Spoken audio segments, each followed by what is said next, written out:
policy on long-term care, and also as a member of a board member of the Pioneer Network.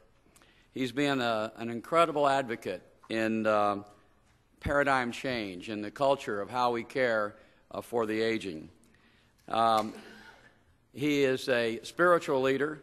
He's a strategist. He's the CEO of Meadowlark Hills in Manhattan, Kansas. He has been the creator and curator of something called the household model, which is a paradigm change in taking care of the late-age adults. He also is an author, co-author of a book. I saw him giggling when Chris Crowley said that co-authors had to arrive in separate cars. Steve, how are you doing? But he is co-author of In Pursuit of the Sunbeam. And this is a seminal book that you want to read if you're talking about, and everybody is, about what we're going to do with the state of the nation in terms of how we care for late-age people. I would like to introduce you to my friend and mentor, Mr. Steve Shields.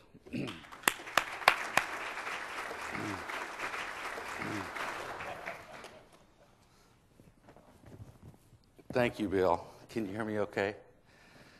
I've really been enjoying today. In fact, my head's so full from it, I've forgotten everything I was going to say. And I'm not kidding. But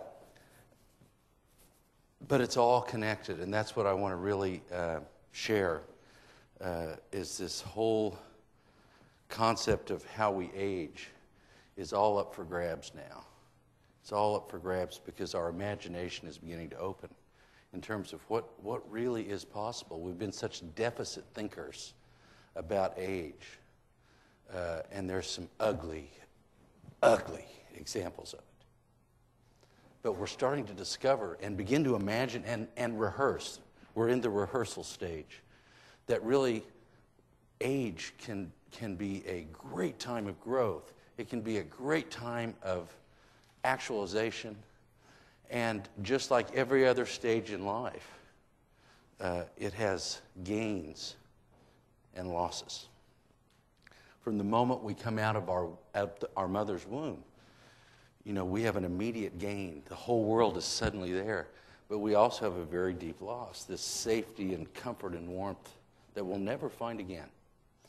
And for some reason, we block out of our minds or our awareness that every stage is fraught with loss, and every stage of life is fraught with growth and opportunity, and that never ends, not even at death. It's another birth. So what we're hearing through today, but we're also starting to hear around us, is what I think are awakenings that are beginning to occur, and we have yet to find a wholeness with it. And that's what I want to visit with you about today, because we're hearing a lot of different thoughts. In fact, it's hard to know how to settle ourselves with it. And the answer to that is we're just not. We're not going to settle ourselves. We're just going to get on for the ride. The first week that I was hired by Meadowlark Hills, I went and got my mom out of the most god-awful nursing home I've ever seen in my life. And I felt like a dutiful son who had rescued his mother. And what I learned really at her deathbed was that I just continued her sentence.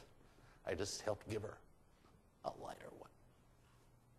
Because we were deficiency-free.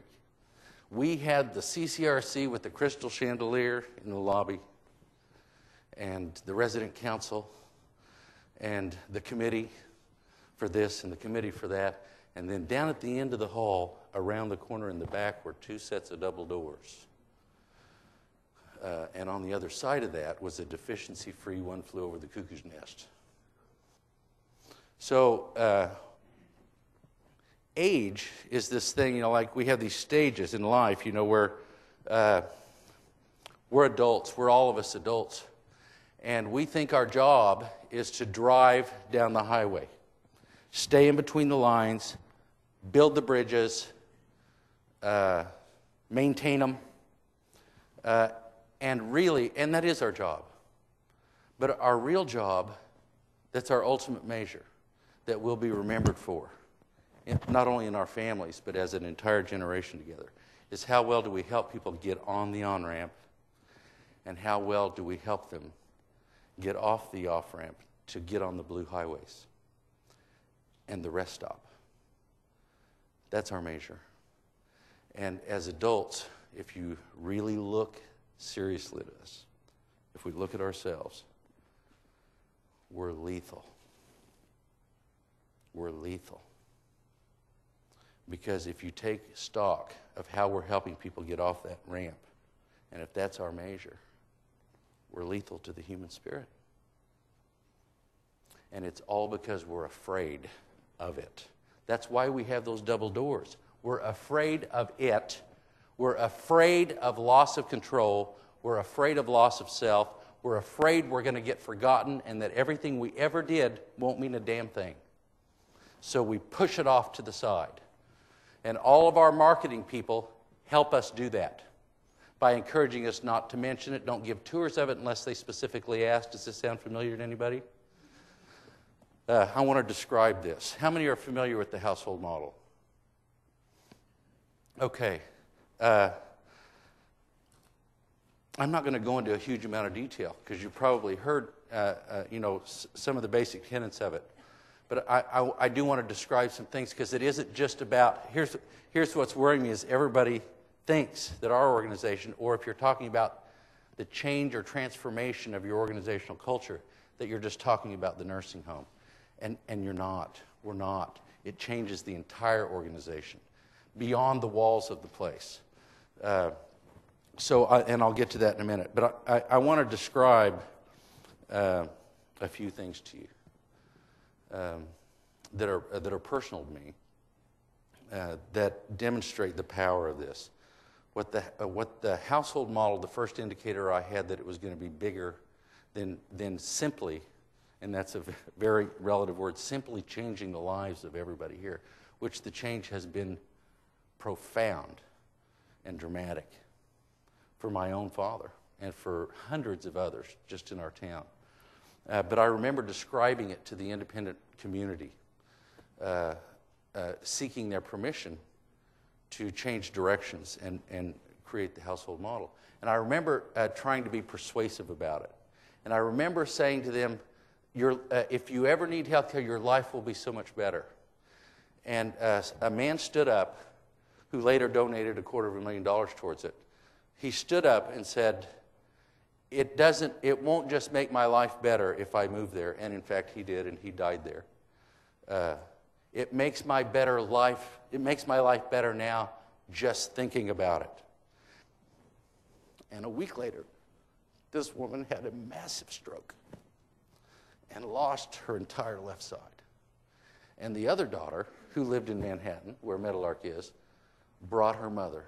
And it just so happened it was in the first 2 weeks where we had created this household where people will get up when they want, eat what they want, decide what will happen to their day, and decide together what the house rules will be in that house. With a front door and a doorbell and a living room and a dining room and a kitchen. And she was in her bedroom. And her daughter really got it because she brought all the things that she knew her mother loved, which many families don't. And the room was gussied up. And she was lying there in the bed on her first evening. And have you ever sobbed so deeply that you can't talk? Do you know that? You know that feeling? Well, one of the team members in the house went into a room, knocked, and went into a room. And this woman, I'll call her Margaret, was laying there absolutely still, but had a frozen look of horror on her face. And so the staff person said, "What's the matter?"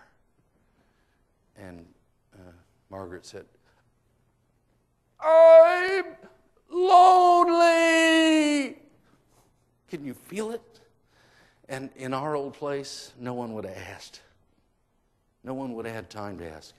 And Yutamu took off her shoes and climbed into bed with her and rested her neck there and said, "I love you. I'll stay with you. And she stayed there until she went to sleep.